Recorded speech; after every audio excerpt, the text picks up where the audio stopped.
Hello, this is R225, also known as Looney Tunes Sama, Kandadu Otamu, and I will be narrating The Little Match Girl by Hans Christian Andersen. Merry Christmas, everyone. Happy holidays. And I also hope that everyone has a good New Year's. Okay, on to the story. Most terribly cold it was. It snowed and was nearly quite dark, and evening, the last evening of the year. In this cold and darkness there went along the street a poor little girl, bareheaded and with naked feet. When she left home she had slippers on, it is true, but what was the good of that? They were very large slippers, which her mother had hitherto worn.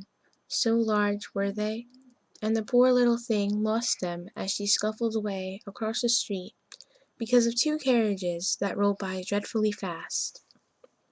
One slipper was nowhere to be found. The other had been laid hold of by an urchin, and off he ran with it. He thought it would do capitally for a cradle when he some day or other should have children himself. So the little maiden walked on with her tiny naked feet, that were quite red and blue from cold. She carried a quantity of matches in an old apron, and she held a bundle of them in her hand. Nobody had bought anything of her the whole livelong day. No one had given her a single farthing. She crept along trembling with cold and hunger, a very picture of sorrow, the poor little thing. The flakes of snow covered her long fair hair, which fell in beautiful curls around her neck. But of that, of course, she never once now thought. From all the windows the candles were gleaming, and it smelt so deliciously of roast goose, for you know it was New Year's Eve. Yes, of that she thought.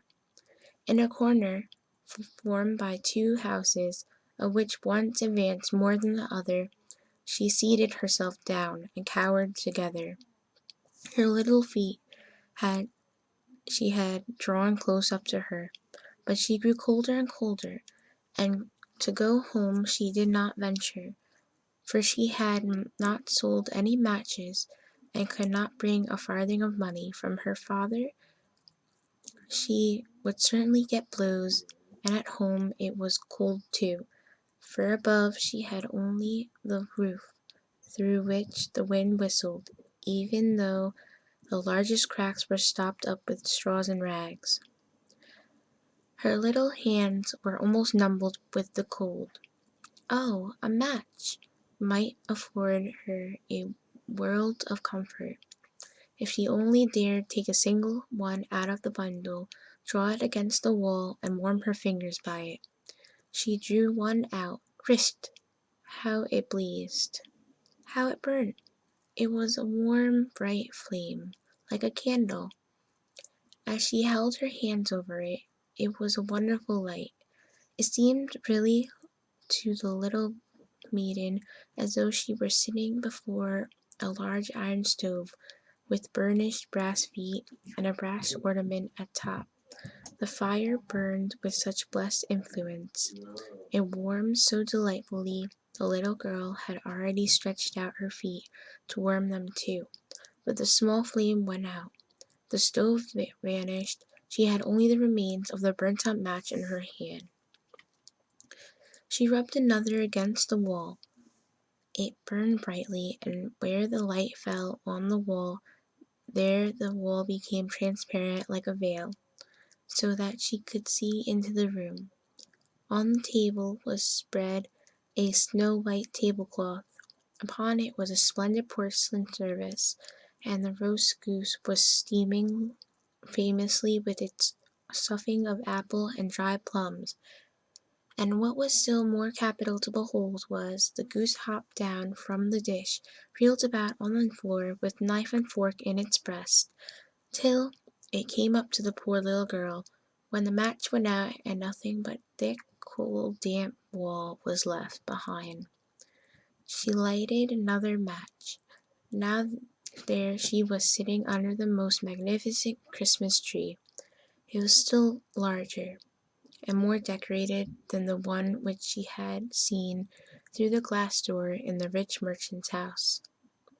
Thousands of lights were burning on the green branches and gaily colored pictures, such as she had seen in the shop windows, looked down upon her.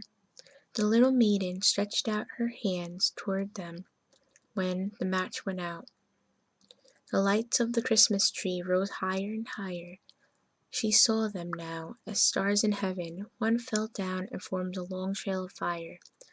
"Someone is just dead," said the little girl, for her old grandmother, the only person who had loved her, and who was now no more, had told her that when a star falls, a soul ascends to God. She threw another match against the wall. It was again light, and in the lustre there stood the old grandmother, so bright and radiant, so mild, and with such an expression of love.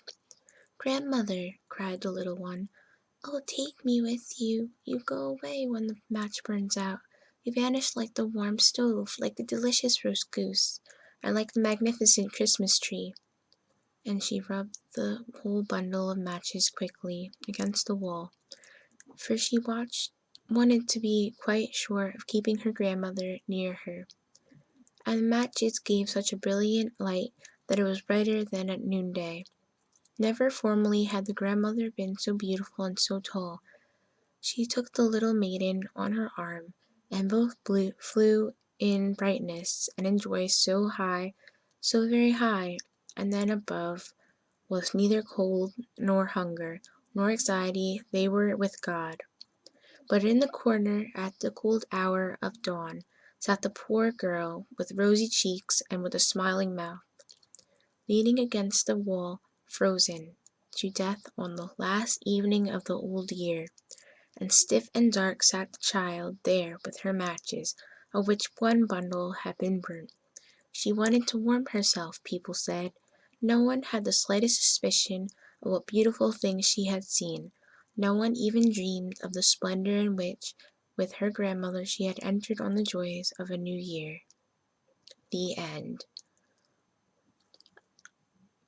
I wanted to read this story because it had a Christmas theme, and today is actually Christmas Eve here in New York, but otherwise, I wish you all around the world and whoever listens to this happy holidays, and may you and your family have a good year, new year, and may you guys get whatever you wanted for Christmas.